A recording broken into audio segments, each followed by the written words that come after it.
Start recording. Okie dokie. So where we left off, we just had a entire discussion about the perils of object-oriented programming, and how the different ways you can lay out data in a struct, and the fact that we're going through and going to compress all of this. So we'll just delete this file that I was just typing in for fun. So basically what we're going to do is we're just going to go top to bottom. I mean, this thing is how many lines long? It's 768 lines long. So if we get like slightly more than, what's that, like 12 lines a minute or something, 10 lines, 11 lines a minute, we'll blast our way through this, no sweat. So let's just start going. So I think everything here is fine. This is fine. This is fine. I think this is all fine. This, here we go. And then we hit this shape thing, and this is all the garbage that I was typing in yesterday. So I'll just straight up delete that. And now we're left in this position where we have that's garbage. Yes, so we have what you've got on your screen, which is the radius primary and the radius secondary. So let's call that. I'm just going to go with radius and float. Yeah. Okay. So I think semi-radius is probably the correct terminology for this. So if you have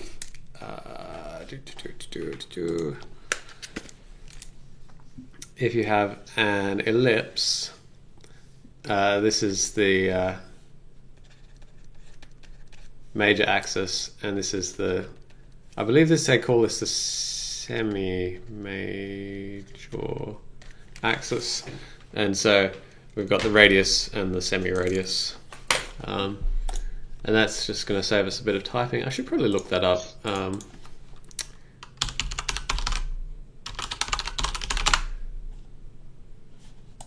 In mathematics, an ellipse is, the Wikipedia says, semi-minor axis. Oh, semi-major axis? Oh, am I? No, I'm backwards. We'll call it minor radius. That's probably a good name for it. No, actually, that's a terrible name for it. Yeah, we'll call it. Okay, so the reason this is not going very well is because you could rotate an ellipse. It could be, yeah, that's an excellent name for it. I'm just going to go with radius x and radius y because that's what they are, and the fact that the circle will have just the radius x is probably just excellent. So at that point, I'm good with subtitle names for sequels. Yeah. I'm going to have to go back and watch the video because I missed, I think, some of them. So I'm going to have a good chuckle at that. It's not that funny. All right. Okay, so now we have shape. We've got shape type, blah, blah, blah. We can probably get rid of circle. One way we could do this is to just straight up delete it, I think. I don't think anyone has any objection to that. Place circle should be up here, and we could change that to a shape type, but we'll leave it as a boolean for now. Rectangle can go. Circles count, so this will become shape count, shape pending separation. We can get rid of the shapes, shape. Okay, and so already we've reduced our code. So this is one of the nice things about going through is just get rid of some code that we no longer need. So now we come down to here, and now we basically have to fix up all these little red splotches. So this is okay. So yeah, this is the difference between placing rectangles and placing circles. So we can hoist this one out and be like shape count equals shapes.length ref shapes pending separation. So this is all fairly mechanical. So that's fine.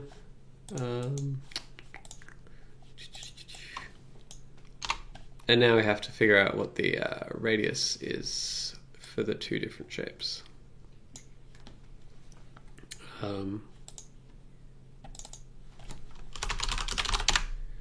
So one way we could do it is just be like, all right, we'll go through and we'll just... What happened to my shapes count? Did I not do that? Oh, shape count. Okay.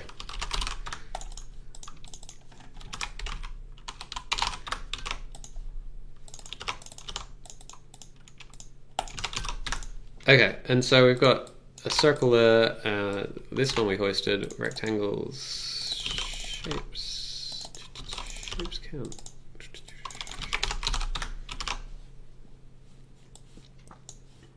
And so yeah, this is looking fairly standard. So this is the point where we're like, well, could we compress this any further?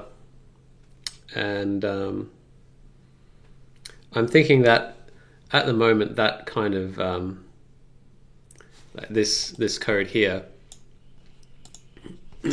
is sort of the right level of expressiveness of what we're doing. Would you agree?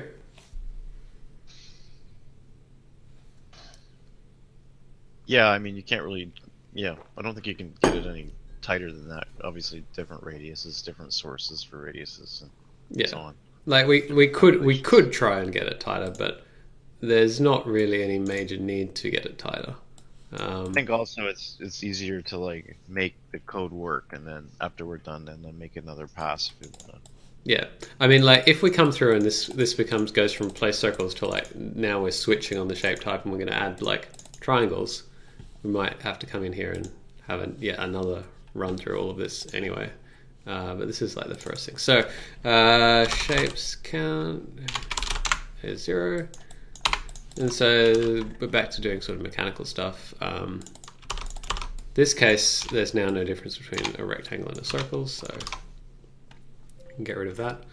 Now we come down to the...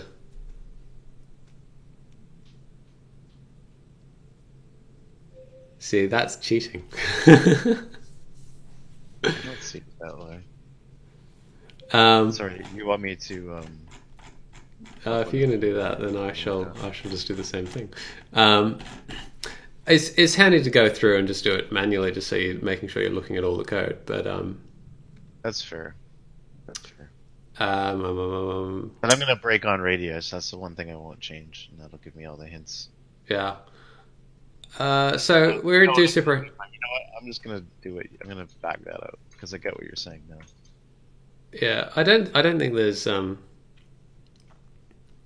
like it's not a terrible plan. No, I get, but I know we're gonna be.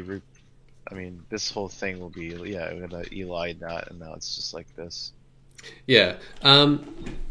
Yes, exactly. If well, I actually, wouldn't we want to go through and only remove the ones that are of the shape type of circle and rectangle? If we were so inclined, I don't think there's a particularly compelling user interface reason to do that. No, other than we have different backgrounds for modes and. Yes, I'm not sure mine ever actually did that. I think mine just got rid of everything when you hit escape. In that case, I'm gonna make it like I'm gonna reset the certain mode too, so that no, I don't. Yeah, whatever. UI. This doesn't really matter. Well, we'll try it out. If it feels bad when we're playing with it in the UI, we can always just we can always go in and adjust it.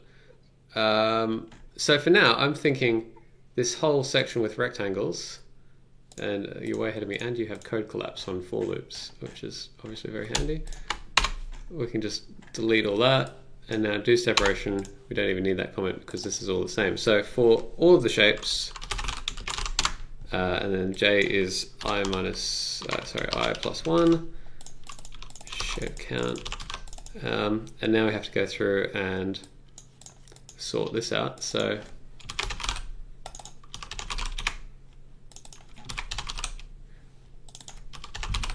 now if you recall back to like previously down here, you know, where circle becomes, you know, A start A end and rectangles are B start and B end. And so that's all good. Now here's where we get a little bit tricky because we have to do several things that are switched on the shape type. For example, you know, these axes will depend on what the other shape is. So now we have to think about the different conditions we have. So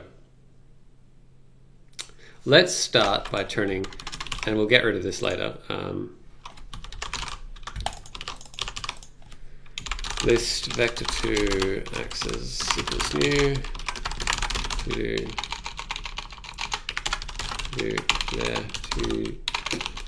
do typing is good. Get rid of this.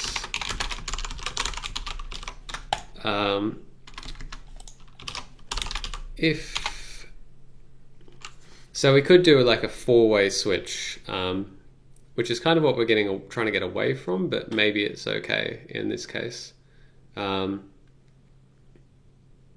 Yeah, I think in this case we'll just try and do it with four different blocks on the branches. So if shape a dot type equals shape type dot circle, let's say.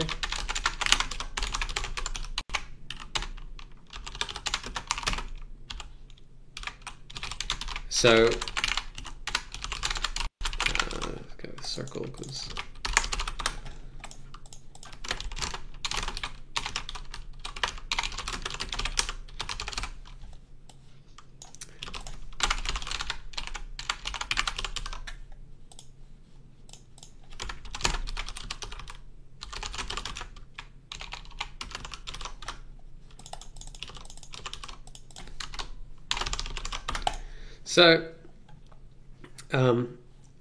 you know, we are now having to expand out this section of code, which is fine.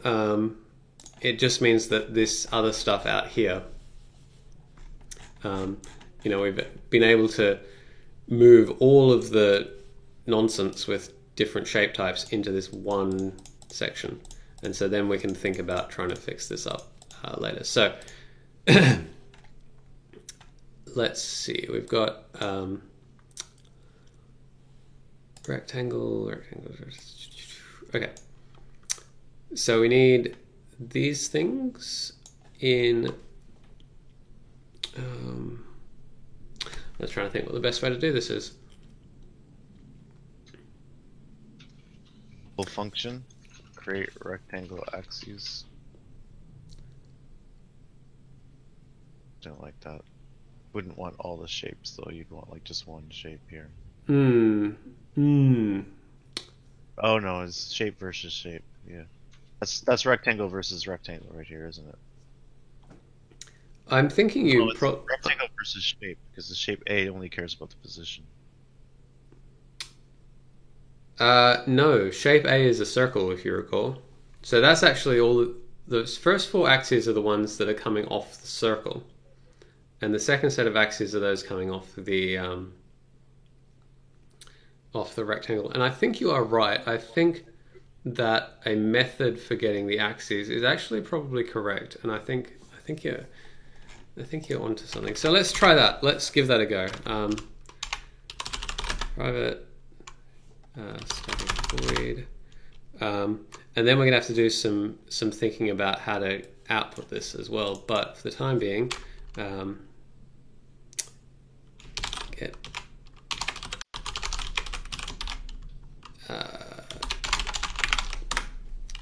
and then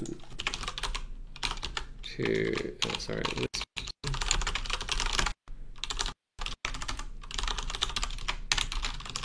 And so then we have this situation here where we're like, all right, we'll get these ones.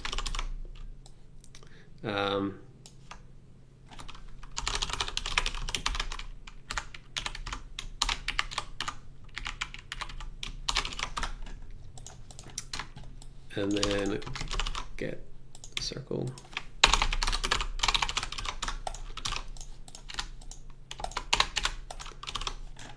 Axes will then become this.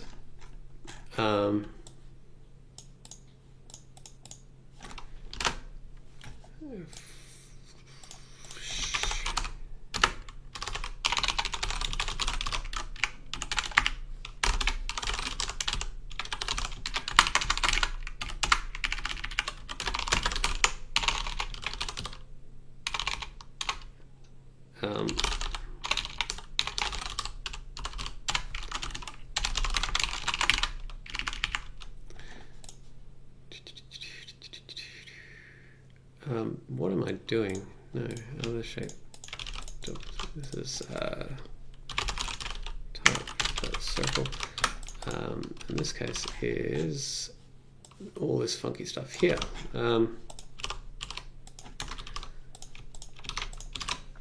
Now, this is where we get into an interesting situation, and that is, well, we'll talk about it.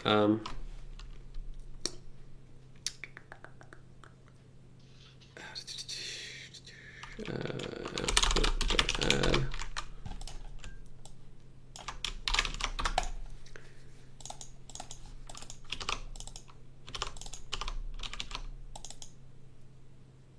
This was shape. Yeah, I'm just like shape. I actually need the shape position in this case. Yeah. Oh, okay, sure.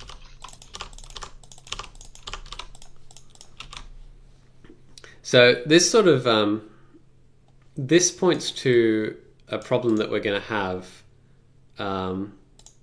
later on, and that is what happens when we start adding shapes that are not rectangles, that have more vertices. So this is already pointing to like some issues that we're going to have in our code.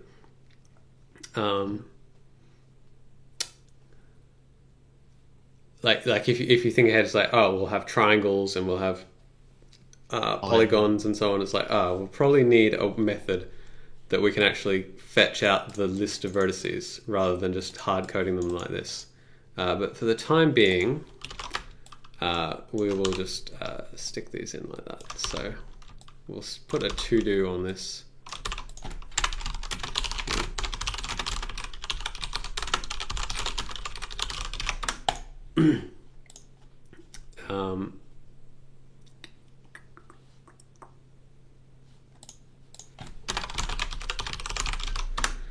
Other shape dot position. We need to actually.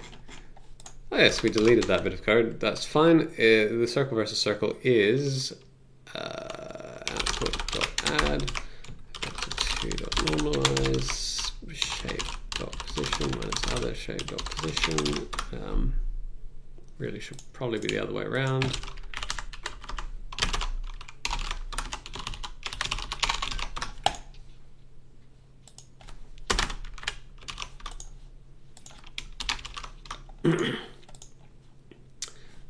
Okay, so now we have methods for getting axes from a rectangle and from a circle. Now, this is another part where it gets interesting, and that is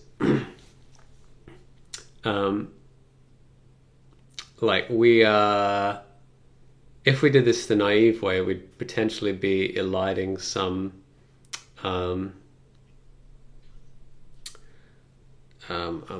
like I guess optimization that we've been doing. Like if we were just to blindly be like, all right, get the axes for shape A and shape B. I won't delete that yet. We could do something like this. If shape A dot shape type is circle, get circle axes for shape A, shape B. So we could do that, which is, you know, that's a thing we could do. But then if we go, let's finish this off, else, and maybe we will do this, if else, if it's a rectangle, get rectangle axes for shape A. And then if we just grab that code and copy it and do it for shape B, that doesn't even need an argument. Shape B for the other shape A. So you can already see that there's going to be like some duplication of the axes going on here. For example, if we have two rectangles, we really don't need to get the rectangle axes twice. And so how we deal with that is interesting. And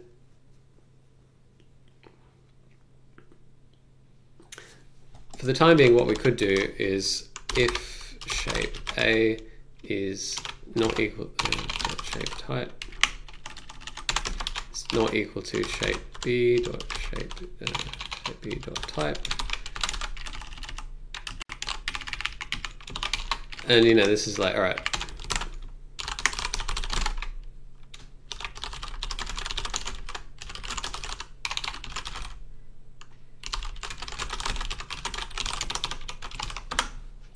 and we just stick a comment on it, and that'll handle the case. You know, if we have two circles, we just need a single circle axis for it. If we have two rectangles, we just need the two rectangle axes.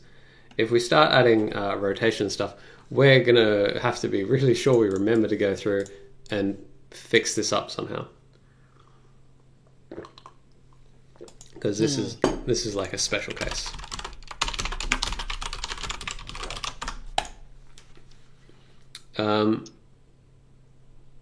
So yeah, I definitely attach that comment to that because that's quite important.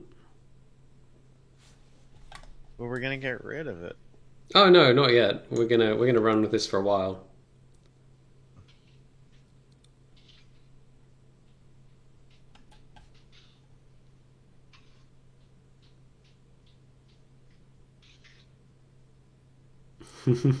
Yep.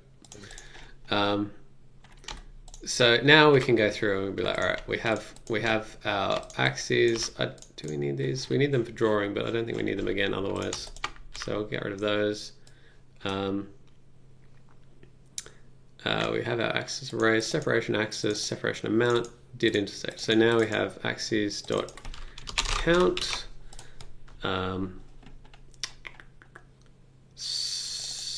Then we can do.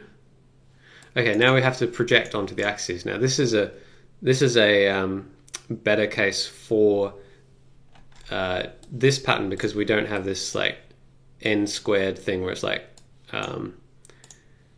you've got two shapes intersecting. In this case, we always just have one shape versus one axis, or two shapes versus one axis. So this is order n effectively. So we can just do this, and let's in fact, let's not even make methods for this. I think if oh, maybe we will. If shape A dot type equals shape type dot circle, yeah.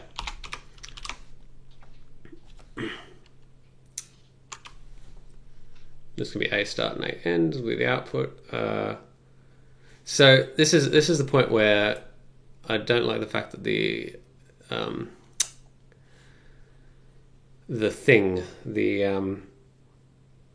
like we could pass these. Let's go and write this method. Let's go up to here. Void onto axis. So this is what we could be doing. So we could be doing this vector to axis, and then shape. And we could do this. We could go out min projection, out max projection. You know, there's be floats. But in this, what happens under the hood here is we're passing in 2 pointers, and then storing to those pointers. So that's kind of silly. When we could just do struct range min max, and we could just return a range.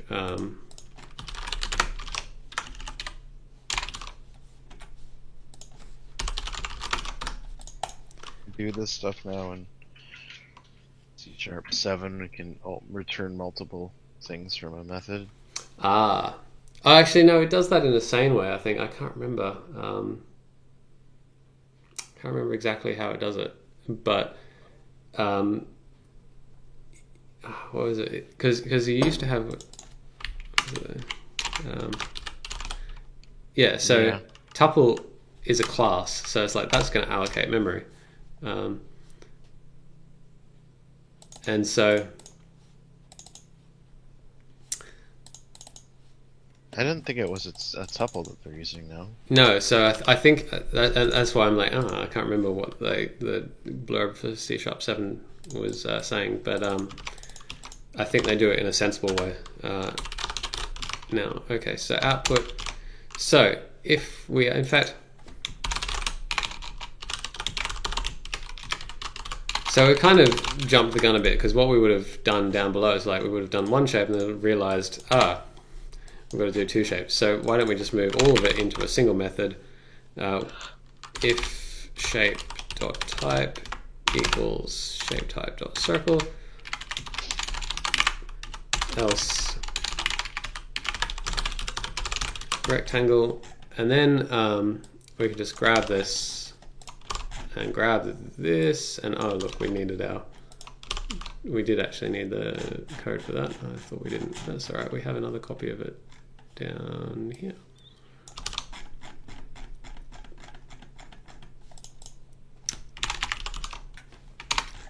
And then multi-level min-max thing over here. And then we can just go shape, t-shape, t-shape.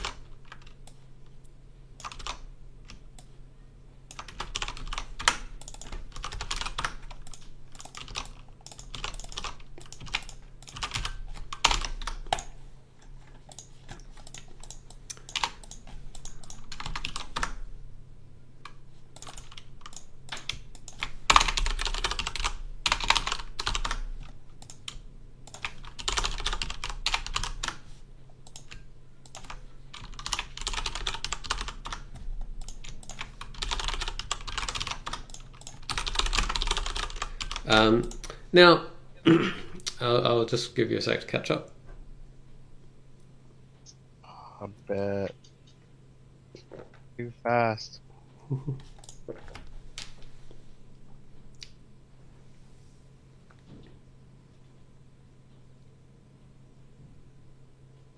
So,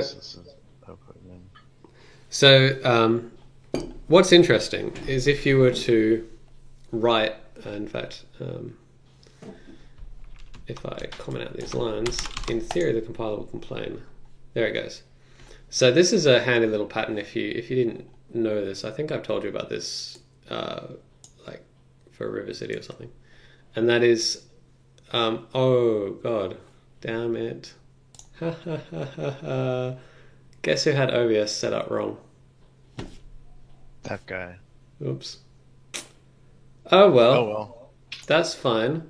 That's fine. People watching on stream will be probably watching. I don't know how I'm going to do this. I'll have to go through and re-record something to go over the top of that. That's fine. Or not. Yeah, if they can just look at my head. Oh, that's too bad. That's all right. I mean, I know what I do. I'll just overlay the finished code over the top or something. Or before or after, because I was like, I don't version control this code, so oh well. Do you want to start it from here, or No. I just switched it over midstream. I'm like, oh shit, we're on the wrong scene. Oh, gotcha. Oh well, anyway, that's fine. You know what? YouTube people can just will have to go through the code and look very carefully and I don't know, do some learning themselves. So this is the thing I wanted to show you. So see how you've had to put new range there. So that's going to initialize it to 0. If we get rid of that and just write range output, the compiler will then complain to us. It's like, you haven't actually finished assigning that. And it's like, we know, but we have to go and make sure that every single branch in this thing will assign that value. So that's a handy little thing to have there. And then so as soon as you type that in, the error should disappear if you've done everything correctly. So that's one handy thing. You can like lean on the compiler a bit to be like, hey compiler, check my stuff. True. I don't use structs enough where that's useful, but True.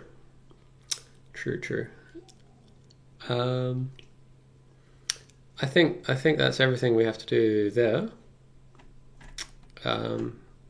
So let's scroll back down to here and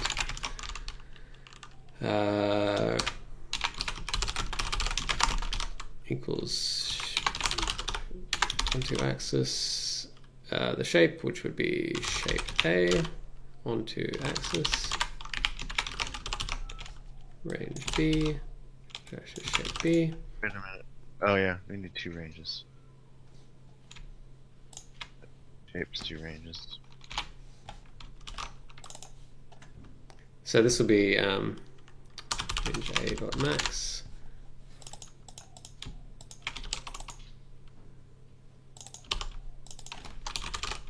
B dot min.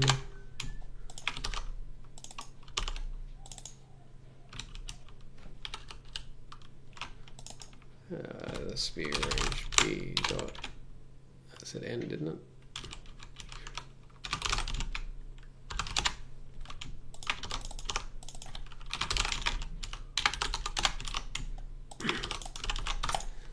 Okay, and then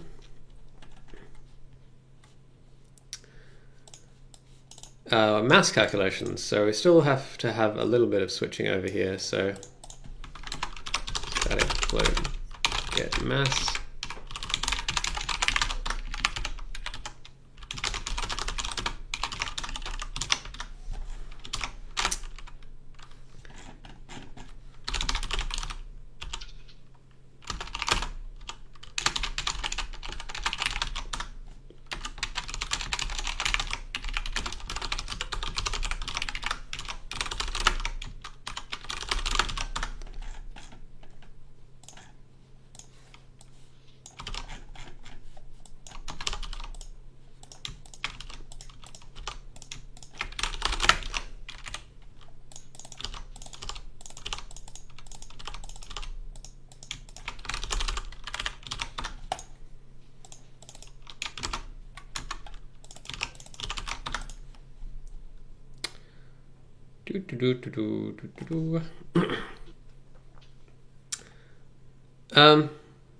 So that's the mass.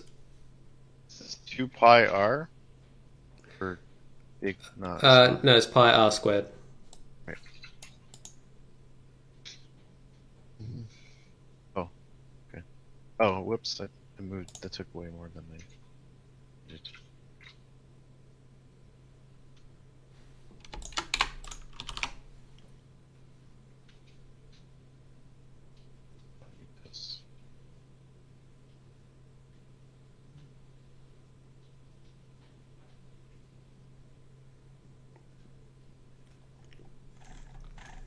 All right. So now we're down here. We can get a mass would be a dot get mass.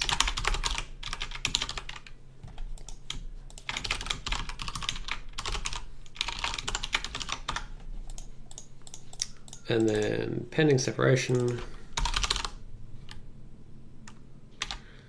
for I and J, which is shapes A and B. Will just be as simple as that.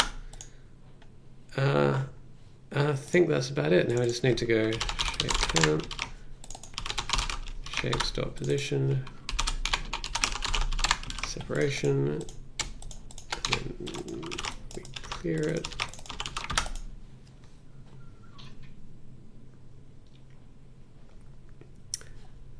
And that's as more or less as simple as that. We've cleaned up the entire do separation, and you can see now that the do separation method is a lot more readable because it's like 283 to 358, so it's less than 100 lines long. So it's now just so much simpler. And it's like, what do? Oh, we project onto axis. What does that do? It's like, it depends on the type, but it just takes a shape and an axis.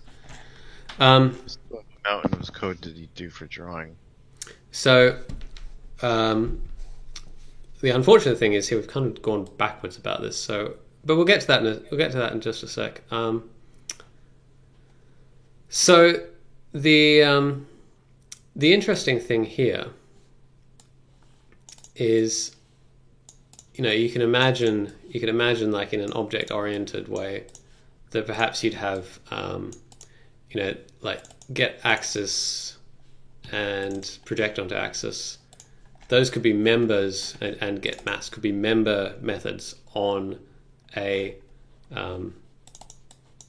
shape class. Sure. And they could be virtual.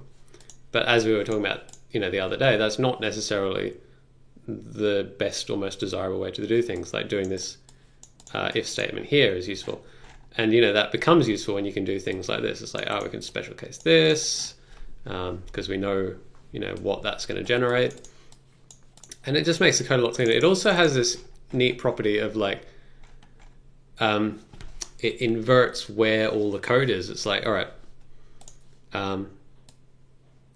my get axes methods are right next to each other. My project onto axis method, like the code for the different shape types, is literally all in the one method, and that's often a more useful way to look at the code. Other than having like 900 places to change if you want to add another shape type, because now you've got a switch in a project method and a switch in a mass method and a switch in a, you know what I mean? So it's good. I mean, I can see I think some object-oriented people would be groaning about that. Well, what you would, or error-prone when changing. But what you would do in that case is you would probably do right-click on this sucker and be like, find all references, and it's like, all right, these are the ones that we need to change. And you might also, in practice, you might go shape type find all references. So it's like, all right, let's just check all of these places where I'm doing some kind of checking on shape type. Like what do I need? And you bring up an interesting point actually. If there were 900 places that you need to change this, then maybe this is not the best way to structure it. But in this case, we have 1, 2, 3, 4, 5. Well, yeah, there's 5 places if you count it by that method, and I think it was like 7 places if you count it by this method. 1, 2, 3, 4, 5, 6, 7. So it's like, if there's 7 places, you can do that by hand really quickly. I mean, we've gone through this code and completely restructured it very simply, and we haven't had to go out to be like, all right, well, what's in this file, this file, this file, this file, this file, etc., and like checked what each class is doing. So the code is a little bit more flexible in that kind of way. It was like trivial to add a method that does something per type, whereas if you were to add a method that does something per type, you'd have to add the virtual base thing and then go through and implement it on every single type. So you can see where there's actually a trade-off to be made. That sometimes it's okay to do it the object-oriented way because that's the best position on that sort of trade-off balance. But in this case, it's like this is probably actually the better way to do it. So fair enough. Although in particular in project onto axis, it's like that one to me, because the output is the same and the input wouldn't change it based on which shape, like the signature of the method wouldn't change based on what shape it was. Yes. In this particular case, this is actually to me more of an example of a method that or a member that would belong in a class for this particular case, just because again, regular signature in, regular like simple object out. It's not so simple when we talk about the axes, like get circle axis, get rectangle axis, require different data. And so that one makes a lot. I mean, you could imagine that I just changed that method to that though. So just to show you what I. Well, yeah, you would, but I mean, you could do that. Although again, that's I think we were alluding to last time about how that's a bad idea because you're making it harder for a developer to understand what you're doing and like why do I need these methods? They're not even being used for anything and so on. It's not only that; it's also the fact that you might need to change something. So if we'd implemented rectangle axes first, we'd probably already have this. We only need other shape when we've got something like a circle that has to go and query what the other shape is. So in that case, it becomes a thing that you have to go in and make modifications. But yeah, the fact that it's minimal, like the fact that I've been able to be like, oh well, we don't even need shape for this one. That's what I appreciate about your style here. Whereas I would find less to reason about why that's true. If all of our methods look like project onto axis, yes, I'd be like, well, eh. Yeah, this one is like this one is you're right. This one is less compelling. Like this if else, which might eventually become a switch statement, could just be replaced with a virtual method call, for example. And here's one method, and here's another method.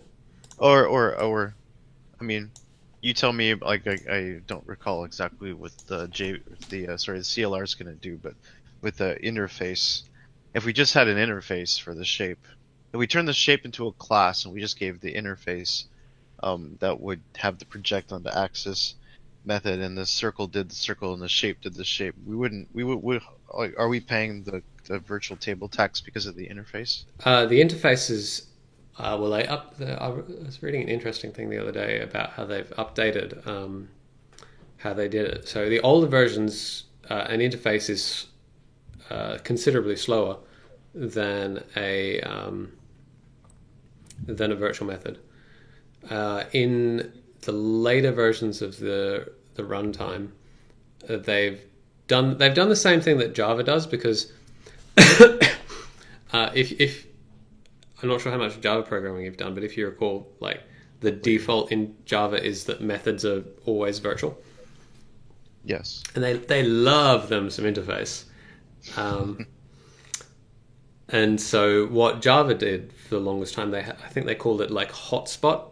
And so when you call a method, it would go in there and be like, oh, a method call.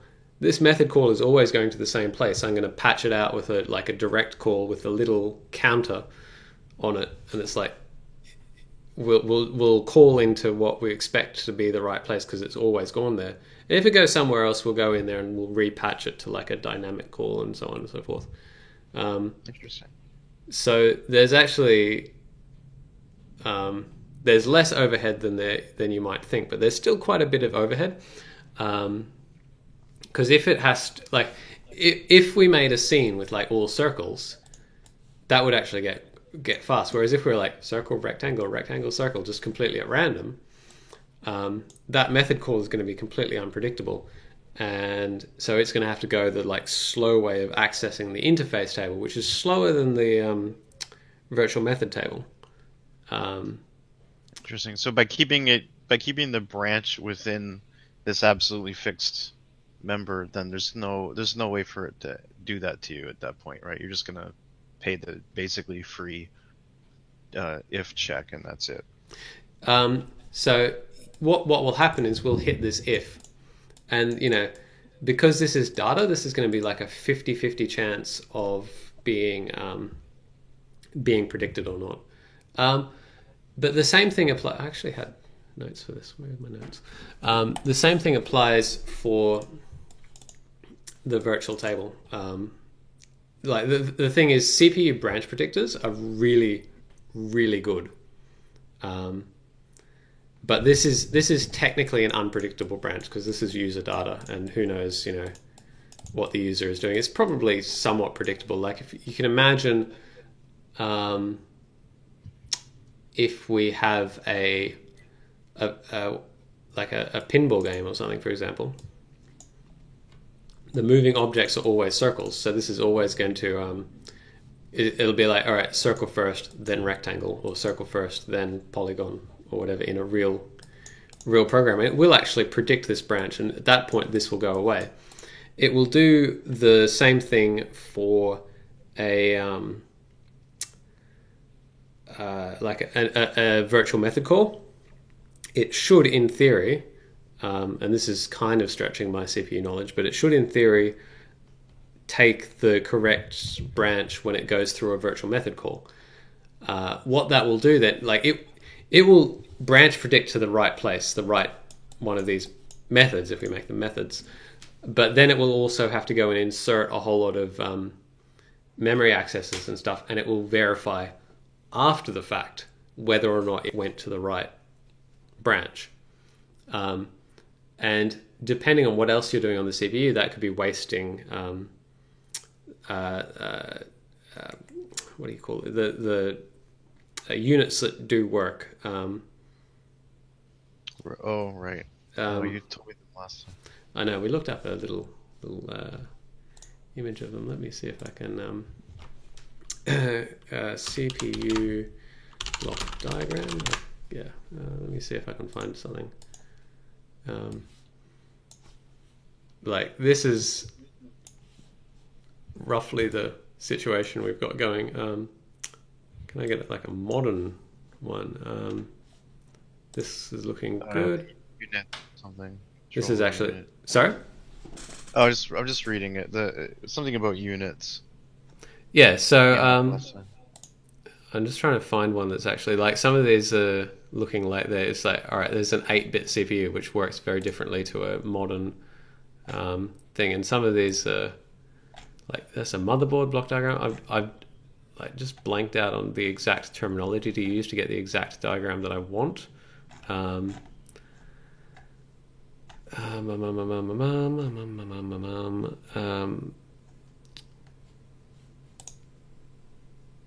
Yeah, this is really fascinating if you like go into detail on this. Like, look at that. That's amazing. Oh boy. That used to be the case. You could look at like this. I think is like probably some kind of 8-bit CPU, and you can like. Actually, no. It looks like there's a CPU and there's the RAM and there's like some other circuit. Is just my rough guess. But these modern ones have got billions of transistors, and you're never going to understand it. Have you seen the what is it? The virtual 6502. Let me see if I can. I think it's this one. Have you seen the virtual 6502? Mm-mm. Somebody wrote a 6502 in JavaScript. Yeah, well, pretty much. It's JavaScript that runs this data that they've captured from a real 6502. They've got an ARM1 as well somewhere, and so you can actually step through it and like you can watch as the different traces on the CPU light up. And can I zoom in on this or anything? I can't seem to zoom. Oh, there's X to zoom in. There you go. Okay, so yeah. So what did they record? Is this like just a random program running, or? I think it is just like some random Hello World program or something that they've got going. So, but it's like a real simulation. They've gone through and they've taken photographs of the CPU die and they've traced out all of the different layers and the different traces on the CPU and all of the transistors, and then they literally just simulate it electrically what it does. So you see.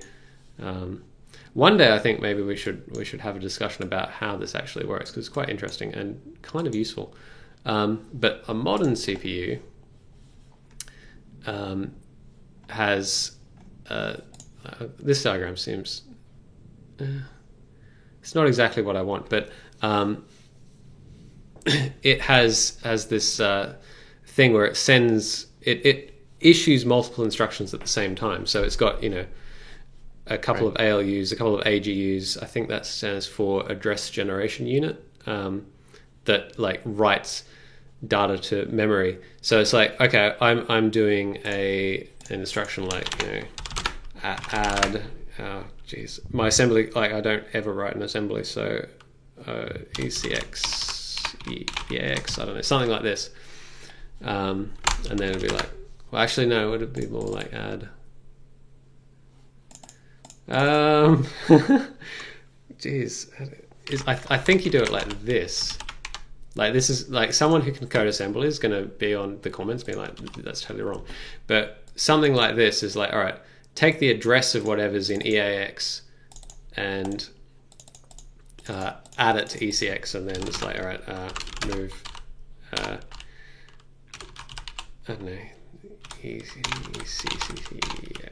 So it's like, okay, we're gonna take the address of what's in ever's in EAX. So already that's going to go to the one of these load address units. So it's going to go to one of the possible execution things over here. And it's going to go to the cache and be like, oh, can I have that value? And it's going to come back a few cycles later. In the meantime, it's going down here and being like, well, if we got add, oh god, like the only assembly I do is like SSE stuff, and so what's valid? What's valid here? I'm gonna change this. I'm gonna go register 0. Let's call it registers. D word. D word. D word. That's the only thing I know about assembly. Something called D word. That's what I remember from class. Ah, D word. So that's just a 32-bit value. Yeah, it's just the thing here. So okay, so it's going to be like, all right.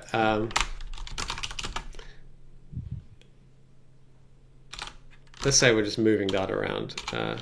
So add immediate. So you've got the CPU here. It's running some code, and it's going to come through. And it's going to be like, all right, add whatever is in memory pointed to by R1 to R0. So it's going to be like, all right, it's going to issue a request, issue an instruction over to this AGU to be like, all right, get from the cache whatever value is pointed to by R1. That's going to come back onto the bypass network, which is kind of where all these registers are really stored. They don't usually store them in memory. They just store them in like a bypass network, because you always know, that almost all the time, if you've done something on one of these things, it's immediately going to be used. So for example, over here, it's like, all right, we're going to add whatever that is into R0. So it's going to come back up. It's going to issue an instruction to not the AGU, the ALU, and it's going to be like, all right, do this addition. So it's going to take that value it just loaded, and that is going to, and whatever's in R0, and do an addition and send it back onto the bypass network. In the meantime, it'll be like, all right, this instruction here, I need to wait for R0 to finish being in use, but this instruction here, I can do at the same time, because I'm not using it here. So it's going to take R1, and it's going to be like, all right, go to R1 and add 1 to it, and it's going to, so you've got 2 instructions running at the same time on each ALU. You've got this instruction and the add portion of this instruction running at the same time. So those will resolve. Once R0 is done, you're going to get this add R0 to R0. So that's going to use an ALU again, and there's nothing else, presume there's like the rest of the pipe is blank. Nothing else running. So you're just using one ALU here just to add R0 to R0. So this instruction will happen after this one, effectively. And then you've got move R0 to R1. So that's going to go like, all right, now we have the value in R0. It's going to send that out to the store address unit, and that's going to send that new value off to the cache. So did you follow that? I did, other than like you said, like the second instruction is going to the third instruction is going to run, and then the second instruction will probably return, right? Because you're parallelizing the two those two adds, R0 and R1. But the second add, like, I mean, where's the waiting happening? Like, if we get to move and we haven't gotten something out of add yet, how do you, I don't know. This isn't really relevant to what we're talking about. I'm just curious, like, how does it know to go back? Like, how does, like, the concept of an asynchronous essentially it's asynchronous the moment you, like, kind of, like, parallelize the R0 and R1 things, right? So how does, you got two things going at the same time officially, and then you reach the move part. There's no blocking, there's no waiting for something to finish here, so I'm just curious how that works, but it's probably not. The CPU basically does it all internally, and the way that you think about it, at least as a programmer, is it's got a list of like 100 odd instructions. I think 100 odd is about the right value. Instructions that it could be running at any given time. Okay. And it will just, I think it's 100, could be less. It just goes through that list. And because it's hardware, it doesn't have to so much go through the list element by element. It can check every item in the list at the same time, effectively. Of course. Right, because that's what channels are all about. Like having, like you said, hardware channels. These things are literally parallelized by, like, physically by, like, those yeah, I mean, you've got multiple ALUs, so you can do two additions at the same time, and then you can also do a store and a load at the same time. And right. And then whatever the slow ALU will do, like, so, you know, I don't know, square root or something. I think square root's actually probably microcoded. I don't know. Division, perhaps. So, the point is, it will reorder instructions, like, it will parallelize and reorder instructions, at least conceptually, reorder them. Well, no, it will conceptually, like, the end result of all of these instructions running will always appear externally as if they ran in order. But internally to the CPU, they can run in parallel, they can run in different orders and so on. Okay. And so the whole point of all that is, like, all right, say we have a branch. So we've got, let's do it up here. CMP, I don't know, 0 to, actually, CMP is, I think, you know, that should be equality check, and jump not equal to, you know, OX deadbeef or whatever. We're just going to jump somewhere. So what the CPU is going to do is going to come through and it's going to be like, all right, I'm going to run that instruction, and then I see this branch. It's going to assume over in the branch predictor, either way, do I take this branch or not take this branch? And where does it go if I take it or don't take it? It's going to do a really good job of that. And so this instruction is basically free. And in fact, this instruction is also can then be parallelized with, like, all of these instructions as well, to the extent that they are parallelizable. So branches like this are really cheap. Now, if we have a virtual method, for example, or an interface which is similar, it's going to be something like assembly is hard, something along the lines of move score R2 from, you know, wherever we stored it. It'd probably be like R4 plus, you know, plus the offset into the table. We need the table. So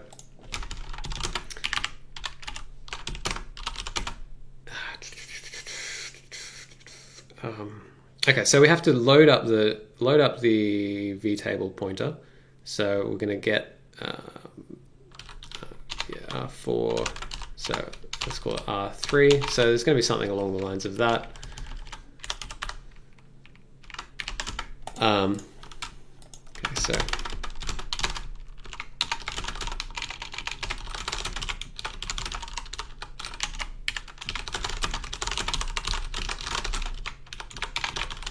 we're not going to do a compare here anymore. We're going to go straight to a JMP, and this is going to jump, and then it doesn't matter what's after this because this is a non-conditional branch, and so it's going to jump to whatever's in R2.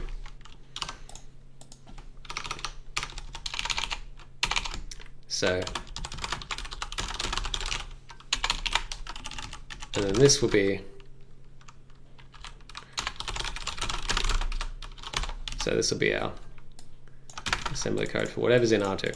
So, like vaguely speaking, this is what the code is going to turn up with if we have a vtable. Mm-hmm. And so you can already see it's like, all right, move R4 to R3. Move R3 to R4 by address. Go to some offset into the vtable we got. Move it into R2, and then jump to the method in R2. In fact, it'll probably be call R2. So does this make sense? How this is working on the CPU? Yeah, step by step? I mean, at my level, yeah. I can read it, sure. Okay, so you can imagine that the CPU is coming through here, and it's like shoving these into the scheduling thing, and this is not the best diagram for this. Is there any that is integer rename? Yeah, these are just slightly more complicated than I would have liked. Now I've lost the one I had, which was okay. Damn it! I thought where did it go? That one. This one's fairly close. Okay, and so you can imagine that the CPU is coming through here and is adding all of these into the buffer of instructions that it could do. It sees this call instruction, and the branch predictor is going to be like, oh, okay, well, I'm going to make a prediction before I've even run any of these instructions that this is going to jump over here. And so what it will do is it will just start loading these instructions into the buffer of instructions that it's going to execute. And it will start executing these. So the only penalty for doing a predictable virtual method call is it's going to shove these accesses and a check to make sure this call went into the right place. It's going to shove them into the list of instructions that it needs to do. And so if this thing that you're calling is really CPU heavy, you're still eventually going to have to execute these. And so this is going to be, you're going to lose a few instruction cycles after the call happens, because it will use up slots that it would be executing in. However, if this is really lazily written code, these will basically be free because it's like, oh well, no one's using the load address unit at the moment, so no problem. If that makes sense. Yeah, in the sense that if it were idle, then having some things blocking wouldn't come up as a problem. Yeah. So. But you've gotten rid of the compare though that you used to have in the second set and the R2 set, right? Exactly.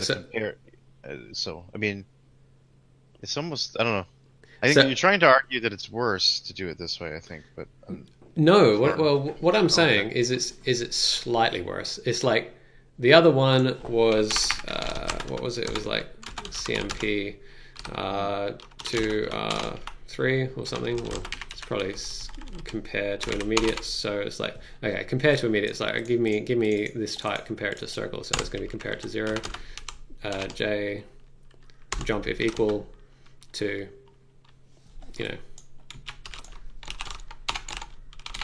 to somewhere, OX Dead beef. Oh, it's dead beef.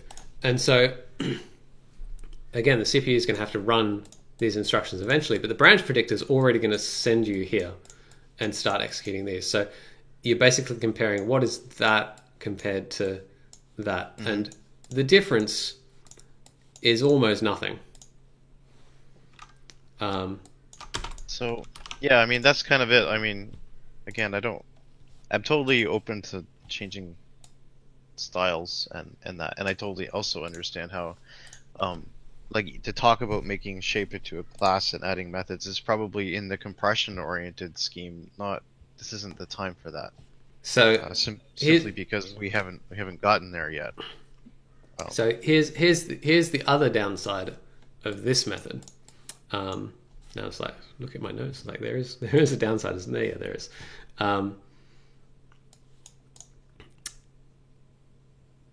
So there's okay. We went through one downside, and that is like in these cases here, we've got like wacky special casing that you'd have trouble expressing with method calls. But the other downside is this is a presumably somewhere you've loaded R2 in this case, which is a single memory access, which you probably already have because it's like, all right, we've got the shape type, and either we're doing struct of array and it's it's the next shape that we're processing, so we've already loaded it into the cache, or we're doing array of structs, which is what we're doing here. It's like we've loaded this into the cache, but we've also loaded the position and the radius, and we probably loaded the previous shape because these are quite small. So this is actually relatively expensive. Over here, R3 will be the V table. We've probably already got that, and then we have another memory access on the V table. So now we have to pull another cache line onto the CPU to access the V table, and we might do it down here, but we still have to do it at some point. And so that's the other. I mean, that's the only significant downside, is that you are accessing more memory if you go down this particular route. So the point of all that is that it is largely a toss-up instruction-wise, and this is just like you have to access that memory at some point. So that's the trade-off that you're making. But you're implying that in the second case there may be cases where you wouldn't have to access that memory, where that plus R2, like you said, you might have to run it in R2, the cache line, because I mean our code is structured in that way. Like our code is already, like you said, our code is already array of structs, so we've already loaded the cache line for our shape and the position and so on. So one way to say it is like we don't have a V table to load, so we don't have to load the V table into memory.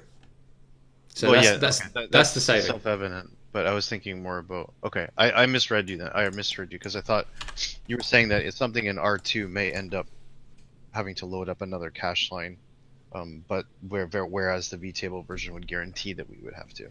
But what you're saying is we're guaranteed that we're at least going to need to load up the vtable to get the method and so on. Yes, exactly. Which might break the cache line that we might not have otherwise, depending on the complexity or the code or whatever. Yeah, and it could well be, it's like, well, we're not particularly memory heavy. We can afford a cache line access. It's like because it branches here in the branch predictor, and it does this, whenever it gets around to it. It could be the case. It's like, all right, well, we'll issue an access for this, and then we'll use it, and then we can reject it. And it's like, well, we weren't using that cache line anyway. So, and this is the thing about this is why the CPUs are designed like that, is to make this case fast, because everyone's code is like, it's a class full of virtual methods. So let's make that, that case work really well.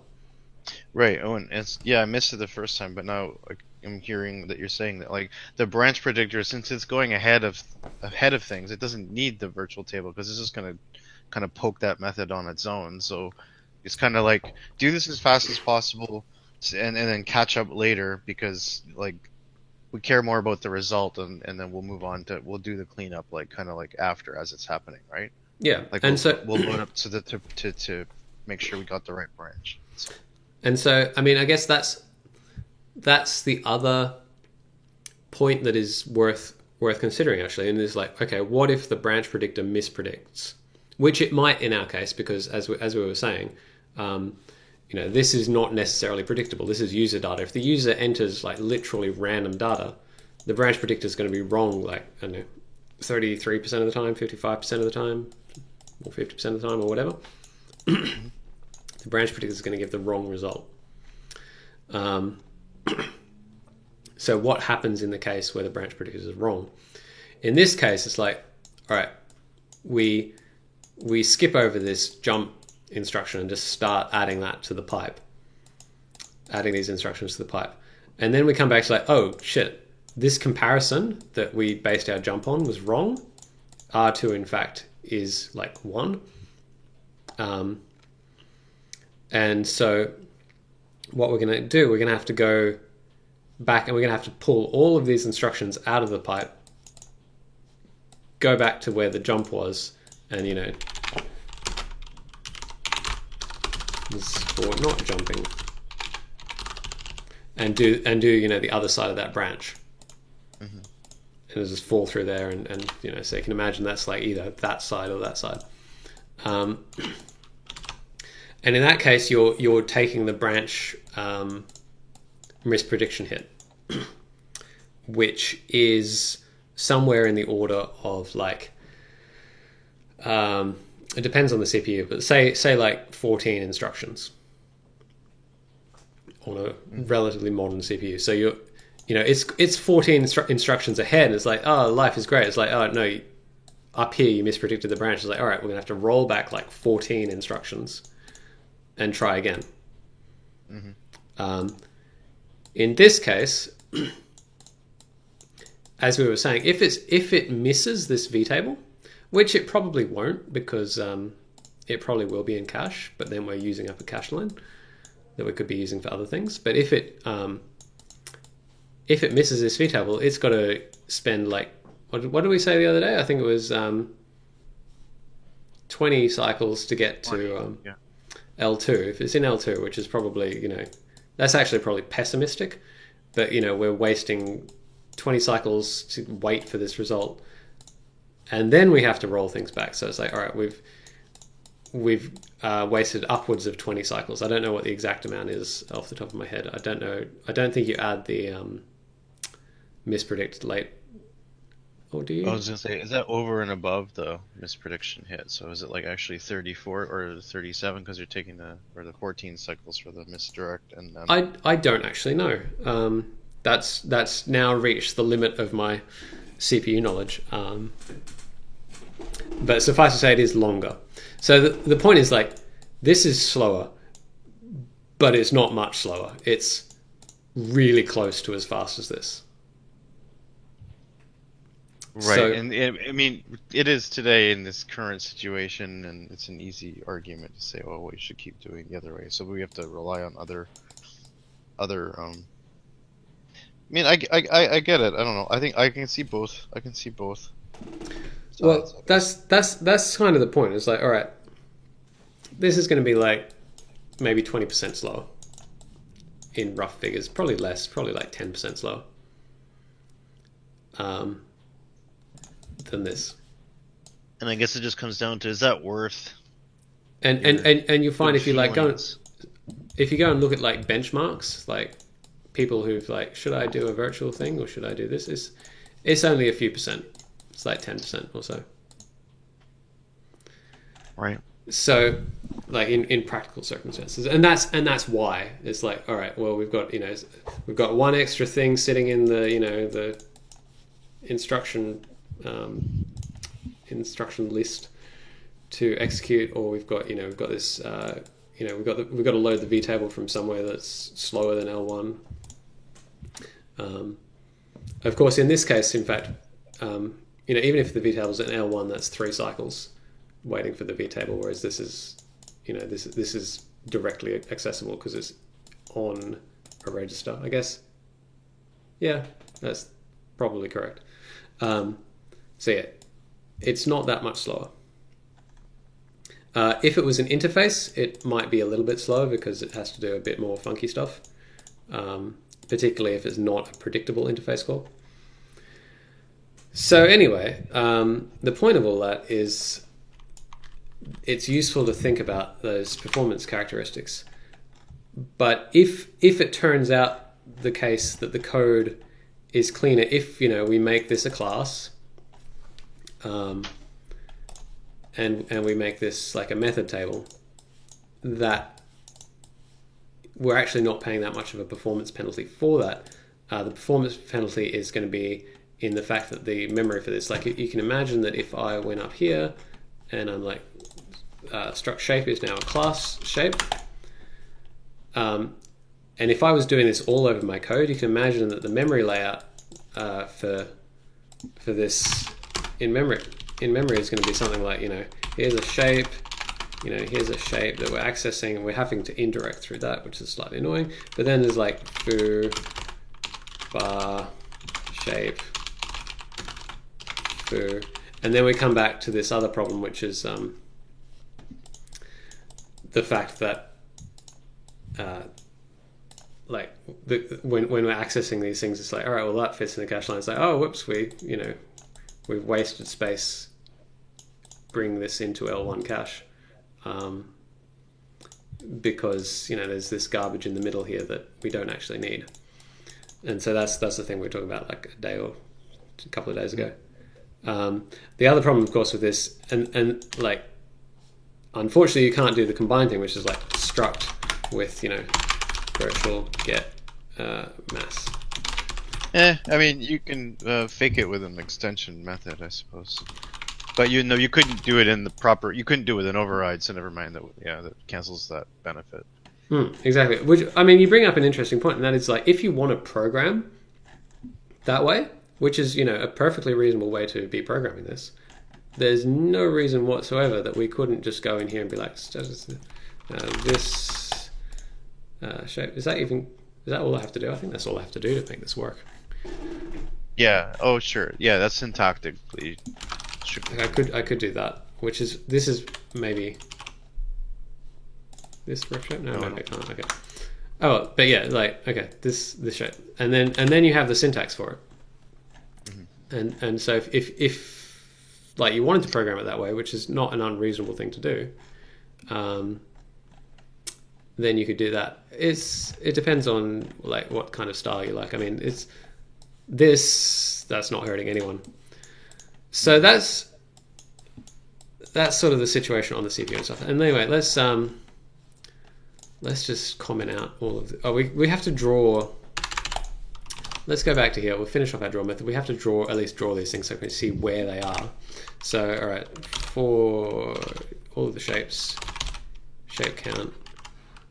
If shape I dot type equals shape type dot circle, we'll do the circle case. Otherwise, we'll do the rectangle case.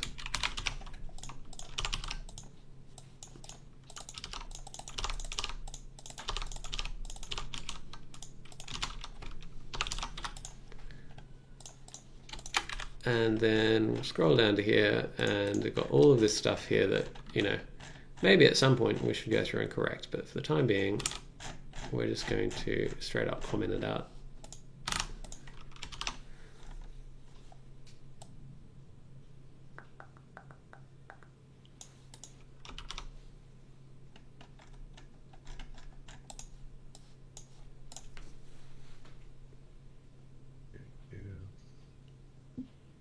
Yeah, well, this is already false, so. Yeah.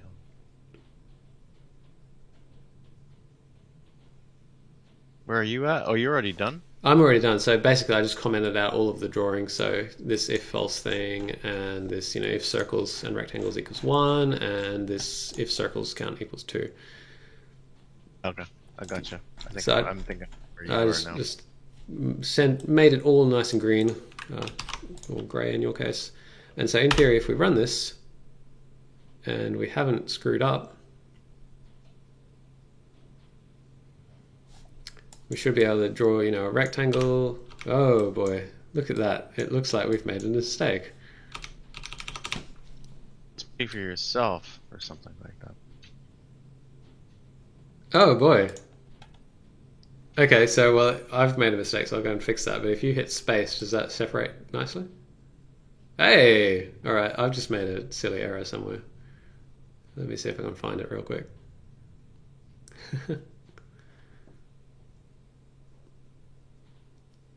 Nice work. Good. Is that... Alright, okay, so we're adding shapes and we're getting the wrong shape type. So it means we're ignoring the... Ah, yeah. Oh, simple as that, eh? Simple as that.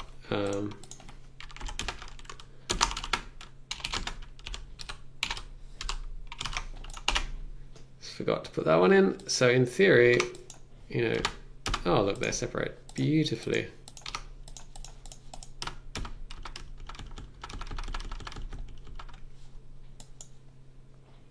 All right. Yeah. I think we'll wrap it up for that. Is there any questions before we finish up? No, I don't think so. I think that's the first time I've ever had an object-oriented discussion that involves a CPU, but it's probably a good thing. Well, it's like this stuff you need to know if you like want to write code that's sort of reasonably performant, and like that's like the downside of OOP that they never talk about, is like, you know, what is the CPU going to think of all this? But it's good for CPU. I mean, it's good for the industry to keep pumping out bigger and bigger CPUs because we don't need to use. We don't have to be efficient anymore. Right? Yeah. If you like, I mean, that's the thing. Like, if you add up, you know, if every single thing you're doing in your code is going to be 10% slower, and it's one of these non-linear things, like, well, each time you do that, you're like burning a cache line, and you've got, you know, a limited number of those. At some point, you're going to hit the point where it's like, well, now we're thrashing, you know, L2 cache, and shit's going to get real slow. And that's how you end up with like Visual Studio 2017 being slower than Visual Studio. What's this? This is 2010, which is slower than like Visual Studio 6 and so on. Right. Because like hundreds of monkeys on hundreds of typewriters writing hundreds of class interfaces. Yeah. Yeah. So that's how you end up in those situations. And this is why I like this kind of thing, because it's like, this is literally what the code does. It's right there. It's like it branches there, and you can really see it. So that's the nice thing about doing it that way. Anyway, okay, let's call that one a day. 3, 2, 1, and